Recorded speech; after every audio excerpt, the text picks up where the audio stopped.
Hey guys, Cast72 here. Hope you're all doing well. Today I want to go over an HD MVR kit. It's an HD241 model. I'm sorry, HM241 model.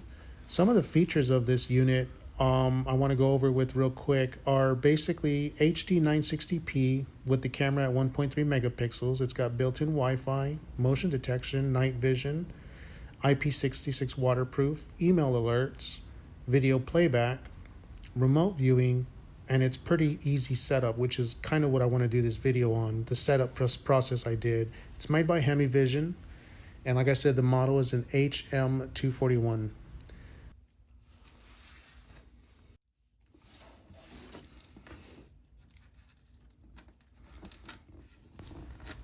The reason why I'm getting this camera is because the ones I have now, I've had them for so long, they're starting to show signs of wear and tear, discoloration on the cameras, inadequate time sinks.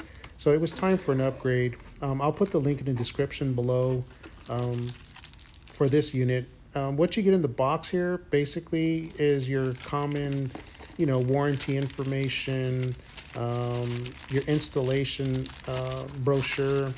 It's going to have your quality check stamp of approval, which I think is pretty cool. At least it lets you know somebody looked at the unit before just shipping it out. These here are going to be your hard drive screws. I do want to mention this unit does not come with a hard drive. You do have to purchase your own or supply your own. You get a small little congratulations certificate for one of the items you see here on the camera. You have a link so you can claim it. You've got, looks like quality control, email, information support, basically should you have any issues, and then of course the installation guide. And like I said, it's pretty self-explanatory and simple, guys. I just want to go over this with you in case you get the unit and you're interested. It shows you what you should receive in the box. We're about to go over that here shortly. It shows you how to install the hard drive. It shows you how to do the setup and video recording, just pretty much a rundown on everything you'd need to know on how to set this thing up and get it running the way you'd like. So what you get in the box here is a nice NVR compact unit. It's well packaged, nice bubble wrap. Obviously with that wrap that it has, nothing would happen with it during its travels. It's very light, not heavy at all. It's made by HeimVision, as I mentioned before. You got your dual antennas. I believe these are 9 dB antennas. You've got your VGA port, your HDMI, your LAN cable, your USB port, and then your DC 12 volt power source port.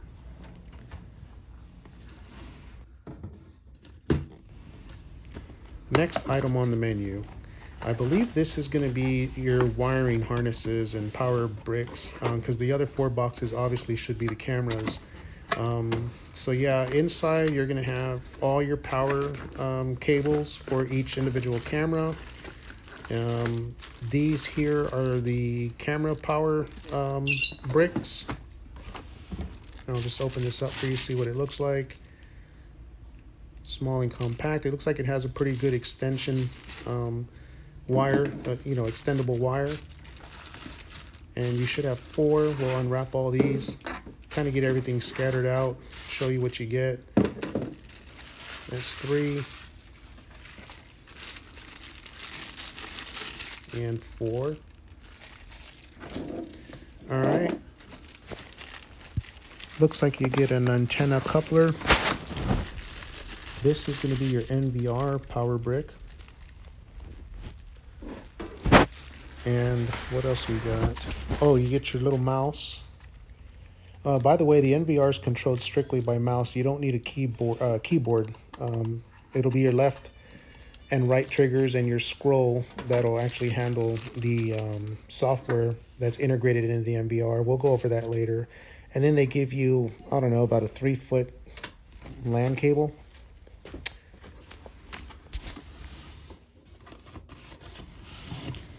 Now we can go over the cameras. And pretty hefty sized cameras.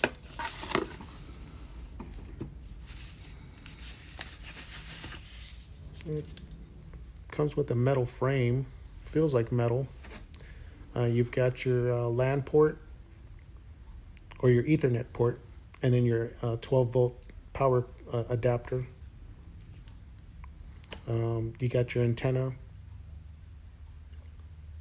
Yeah, they feel metal. They don't feel cheap.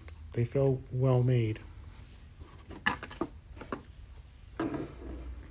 And we'll go ahead and put the antenna on now. It comes with your mounting screws and an Allen wrench to adjust the angle and position of the camera once you have it set up.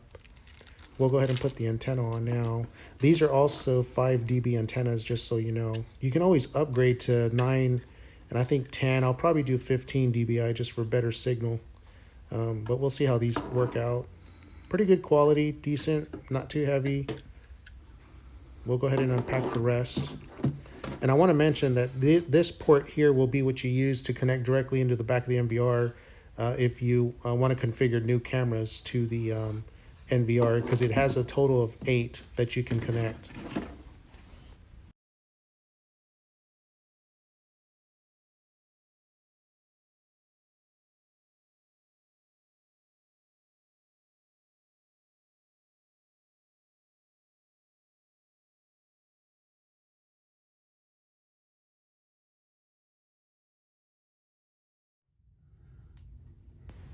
So guys, I'm going to go over the hard drive installation with you. It's a total of 4 screws, 2 on the top and then 2 on the sides. So it's a total of 4, and we'll go over that real quick.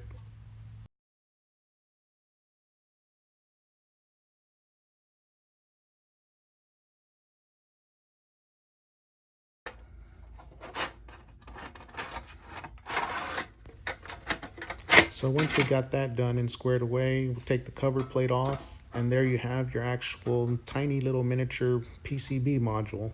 It's got a CMOS battery. It's got a tiny little heat sink for the CPU or for the microchip, and then it's got the antennas, connections. You got your SATA cable port and your power port for your your SATA drive. And I happen to have a spare SSD drive I'm going to install on this thing. We'll go ahead and take care of that real quick. It's just a spare one I happen to have around. I'll put a bigger, heftier one inside later. This is just a 128 gigabyte. I'm also going to go ahead and mount it with some sticky tape. These are very light. They're shock proof, so as long as it's stabilized on the unit and of course not touching metal, which is what this sticky tape will act as, a barricade, kind of like insulation, and it'll keep it. I'm going to set it near the ventilation just in case overheating, which that's very rare with SSD drives. And we'll go ahead and mount that. And there we go. We've got our hard drive all set up. Now we'll just pretty much put everything back in place. Here's some quick information you guys might want to pay attention to about the hard drive and its capacity. And of course, everything's a reversal of what we did to get it off. We'll just put the cover back on along with the screws, and we'll go ahead and get that done.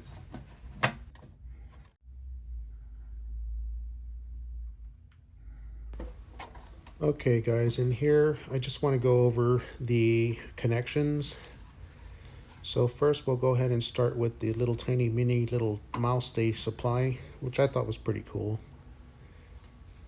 It's real light, doesn't seem too cheap, you know, pretty decent. It'll do the job. Saves you from having to buy one, right? So that'll go into your USB port, just like so. Next, this will be your Ethernet cable. They supplied you with about a 3-foot one, but I'm obviously going to use my own because I need a much longer one. But this is just for demonstrations of where each cable should go and the connections on the back of the NVR.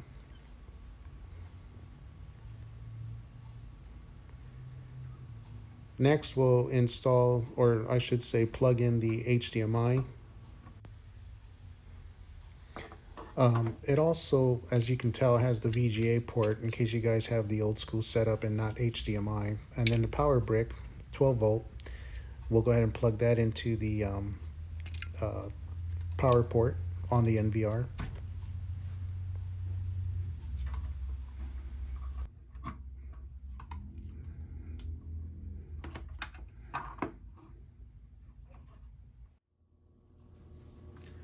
Hey guys, I'm glad you made it this far.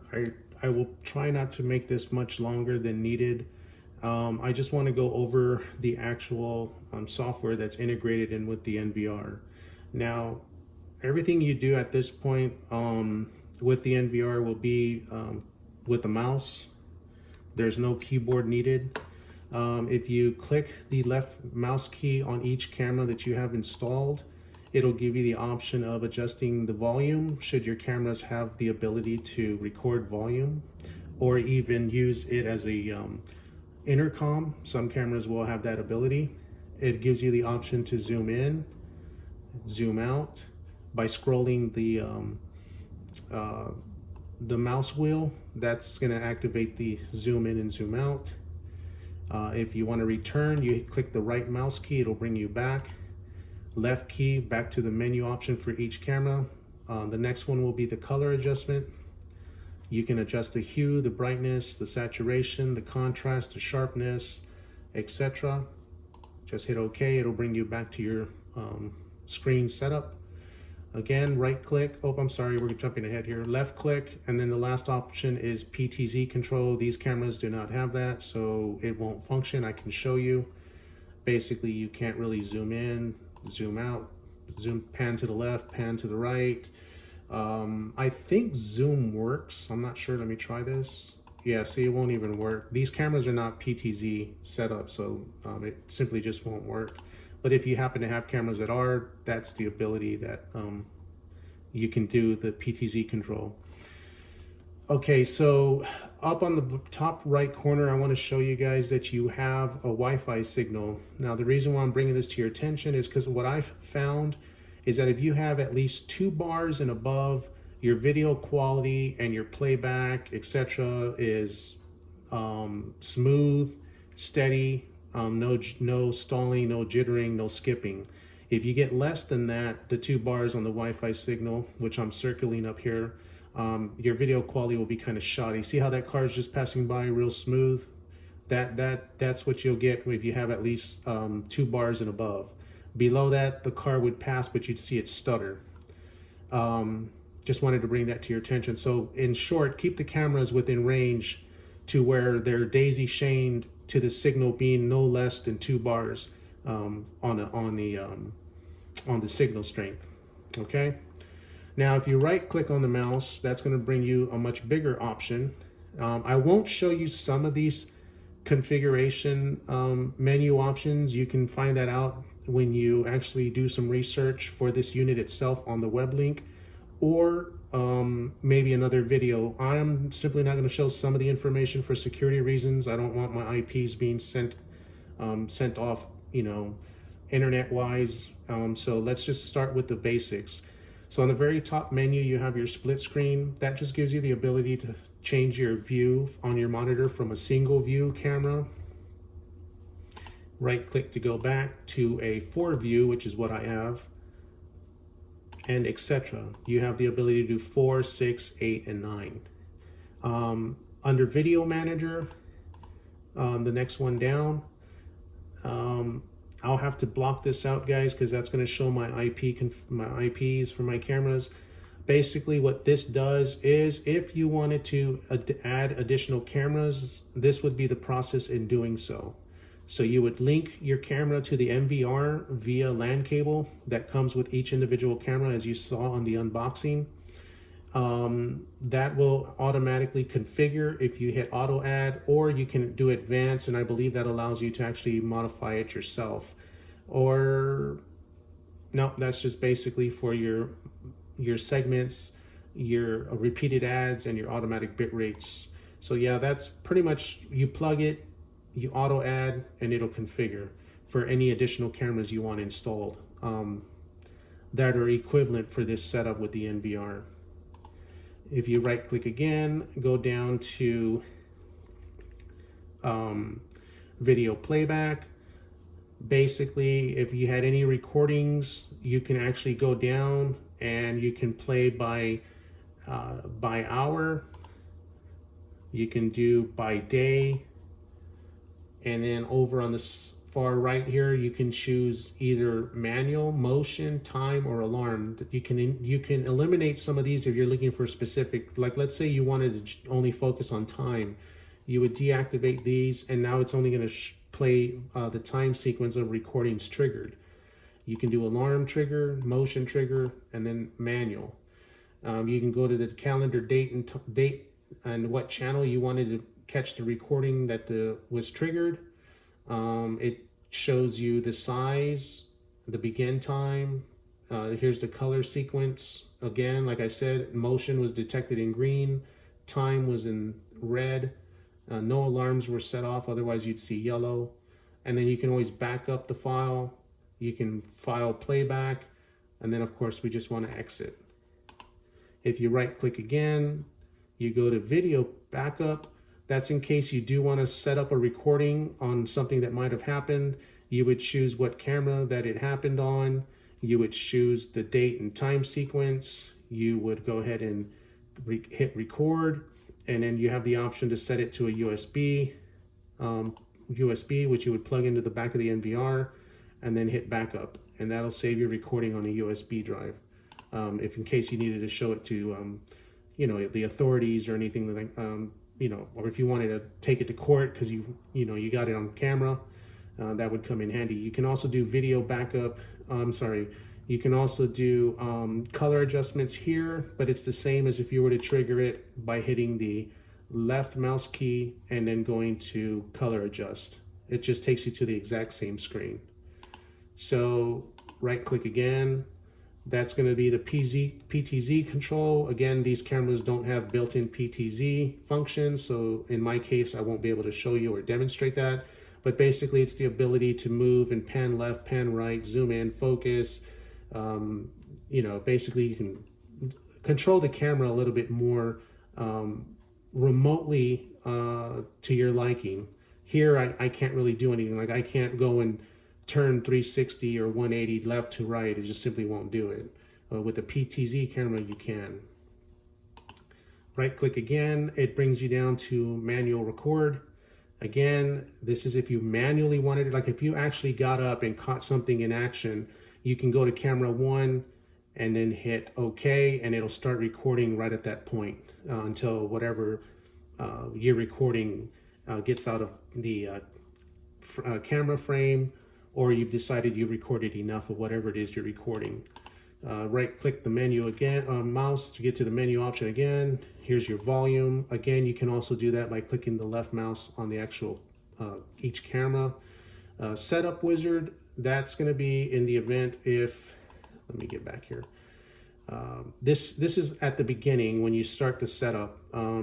There is also, I'm glad this came up, guys, because I want to mention something to you. I'm not going to do the app. It's pretty self-explanatory. You download the app. It'll tell you how to link into the NVR. There's a specific iCloud number that's given to you. You'll use that. It'll automatically link, and at that point, you're connected. Some of the basic functions are what you see here. You can see all your cameras. You can get alerts. That's really the sum of it. There's not much more the app does. But anyway, it's for Android, iOS, and then that's your cloud ID. Enable no. We just want to go ahead and cancel. Right click. Fast network, I'm not going to show that because it's got some of my personal information. The Wi-Fi as well. Adjust channel, that's basically if, let's say, I wanted my front door to be the primary, you would drag and drop, and then I'm going to change it back to my driveway, drag and drop. It just depends on how you want it to show up on your monitor. Now, if you download the app, you'll see this exact same layout, and it gives you the option again, what is it that you want to focus on first as soon as you open up the app on the phone or if you turn on your monitor. In my case, I have mine already preset. This is the way I like it. Again, just drag and drop. You can move any of these around. Just hold the left key, mouse key, and move them around to whichever way you want. I can even probably move this down to here, and this one down to here. You can even set it up this way if you'd like. So really, it's just personal preference on how you want to see it on your monitor. I'm going to set mine back the way it was. All right, let's go back to, yes, we're going to exit out. And then if you exit the system, it'll basically bring you back to your split screen, which would be basically this scene right here. I know it was real quick and simple. Maybe I can go over one more thing with you guys, which might be a little bit more in depth. If you go under general setup, right, you're going to have a menu option going from left to right. Under each menu option, you're going to have a sub menu option down here for added features. So like if you go to general setup, that's basically going to be your auto logout, your key buzzer, the language, keypad type, remote ID, etc., etc. This I would not mess with, guys, unless you really know what you're doing. It's preset. You really don't need to tamper with that. If you do need to, though, the instruction manual has a pretty good layout of what each individual setup or configuration does. If you go to time setup, that's basically your date and timestamp. Your screen setup is going to be your output resolution, you know, the auto switch, your view, whether you want one camera or 4 cameras. In this case, it's picking up that I have 4, so it's giving me the option. Do I want to, when I power on the monitor or look at my monitor, do I want to see 1 camera at a time, or do I want to see all 4 at a time? If you go down to hard drive setup, this is where you can format your drive, get it ready for recording. Error setup is basically specifically for the MVR. If you go to the menu drop down option right here, all the alarms are either for the hard drives not found, the disk error, insufficient disk space, network disconnection, this IP is conflicted, or record error. I chose all, so I can just pretty much get on, if anything goes wrong with the NVR, I get notification via alarm or email notification. Now, alarm is basically for if you have your application on the app on your phone. The buzzer is if you're actually here at the house, the unit itself will make a buzzing sound. And then, of course, you got email notification. Those are only for the NVR errors. Anything that would happen with the NVR, it'll give you notification. If you go next over to record setup, this is where you're going to set up all your times. So for me, for instance, I have my cameras triggered from 12 midnight till 6 a.m. You can choose whether you only want time, motion, or alarm. I choose to have all 3. And to make it easier, let's say you set your first channel number 1 from 12 to 6 a.m. You don't have to do each individual camera. What you would do is just simply hit copy and then choose the camera that you want to copy, and it'll copy the exact same setup for each one. So you don't have to do each individual camera at the same time. Individually. You can just do it all at once by hitting copy and then choose the camera you want to copy your timestamp to. Just makes the setup a lot quicker. If you go down one more option, that's the alarm setup. Basically, it'll what device, and if there's any alarms you want preset. I don't have mine set up. I don't really worry about that since I've got the app. It's pretty much doing that for me already on my phone. And then zone setup, again, if this is a specific, let's say you wanted your hallway, your kitchen, your window, your balcony, your bedroom, a specific camera in general, it'll set up an alarm for that specific camera for a specific time and specific day. I don't have mine set up, since I said earlier under record plan, I have mine all triggered Sunday through Saturday from midnight till 6 a.m. That's just the way I like my setup. If you go to the next option over, network setup, I'll probably have to block this out, guys. I don't want to give my personal information out, so we're probably going to skip that one. If I trigger it, I'll probably blur out the screen just to keep my personal information personal.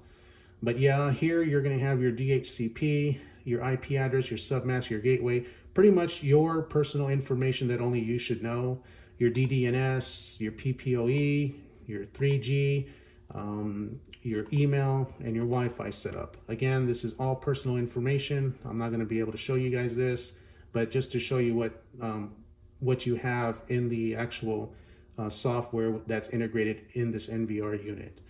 The next thing over is the channel setup. The channel setup basically is just offering you the bit rate at which you want to record, the resolution in which you want to record, and the quality. Now, of all these, the only thing you might want to play around with, depending on what monitor you're using, is the resolution. And your options are 1920 by 1080, 1280 by 960, and 1280 by 720. Those are basically your options. Now that's for the NVR channel. For the actual camera itself, again, the only thing you probably want to mess with is the resolution. I have mine set to 640 by 360 for this particular setup. Packaged deal, that's the highest you can get. Of course, you can always upgrade your cameras, but I have mine set to 640 by 360. You also have the option of 352 by 288 and 320 by 240. That's pretty much it. Now, for the next option down, the PTZ setup, I don't have PTZ cameras, so I'm not going to be able to show you guys or demonstrate this for you in any way, shape, or form. The channel OSD, if you want to name them each individual, kitchen, bathroom, hallway, back door, you can do that here. You can color adjust each specific camera, which again, you can do that through the main menu, hitting the left key, just tapping on the actual camera itself. Here you can enable the connect quality, which is what you see the little icon on the top left here when I was showing you earlier about the signal strength. You can deactivate or activate that. I would leave it connected because at least it shows you your quality of connection while you're looking at your cameras. I think that's pretty important. Next to that, going down, video detection. That's if you wanted to trigger a specific area of the camera. You can adjust what channel you want it. The detection, which is whether do you want motion, alarm input, video loss, or video cover. You can adjust the sensitivity. I would keep it at 50, guys. If you go beyond that, you're probably going to be getting alarms all day long, depending on what hour you have it set to trigger. For example, area edit, meaning basically this. So I don't know if you can see it through the camera, but there's like a little violet square. You would basically hold the left key and trigger the specific spot of this camera. Like if I wanted, let's say my mailbox, if I wanted to actually just record around that area, I would highlight that and then hit save, and it would only trigger the alarm if something in this one area is detected by the camera, instead of doing the whole scene. Me personally, I go with the entire scene. Up here you can see the information. It tells you exactly what to do and how to set it. I'm just going to hit return. I'm not going to mess with that. And then lastly, towards the bottom left, again, the bit rate. It just shows you your channel bit rates per kilobytes per second, your megabytes per hour, and what channels. Let's see, where do we leave off? I think that's channel setup. Okay, and then lastly, guys, is system administration. I'll have to block this out as well because this is a lot of personal information that only I should know. It's going to give you the system version, system logs, the user. You can change your password if you want to at this point instead of default. You can do your system upgrade here. The system upgrade, basically, if you go to the web link and there's an update for this specific model, you would download it to a USB drive, stick the USB drive into the back of the NVR, and go ahead and hit apply. And it says here it usually takes about 3 minutes. And then if you have any problems, you can insert the USB storage and make sure help.rom exists. I wouldn't pay attention to that. It should just be pretty simplified. If you go to the portal, the web link, upload the firmware to your USB port, a USB drive, stick the USB drive into the port and search for it. It'll automatically detect it, hit apply, and your system should be upgraded simply by doing those steps. System maintenance, again, this is already preset, but you can always change that if you wish. Factory settings, if you want to just go back to default. And then IPC maintenance also. Again, I got to block this out, guys. It's got my personal IPs. I don't want to mess with that. But this would be in case you wanted to upgrade the camera. If there was an update firmware for your cameras, you can do the same process as you would for the system upgrade. Again, you would connect a USB dongle into the port with the latest firmware for your specific device, and then go ahead and hit start, and it'll go ahead and upgrade the camera's firmware. I believe that's it, guys. I just wanted to do a quick rundown, and some of the stuff will be blocked because I don't want my personal information exposed. You can surely understand why. And final note, I think these cameras are pretty sufficient. They work extremely well. The color and clarity is extremely impressive, and the price range was pretty well manageable for any budget. And it adds security, it adds protection, and overall satisfaction of knowing, you know, you have something watching your property, watching your surroundings while you're sleeping or while you're away. Like I said, guys, I'm not going to do a video on the app. It would take, you know, a much longer time, and I'm sure by now I'm glad you stuck around this long to watch the video. If I were to continue on, it'd just get way too boring for you all. So hope this helps anyone out there that has this particular security camera setup. If you have any questions or anything like that, if I can assist you, let me know. I'd be more than happy to help. All right, guys, this is Cast 72. Peace out.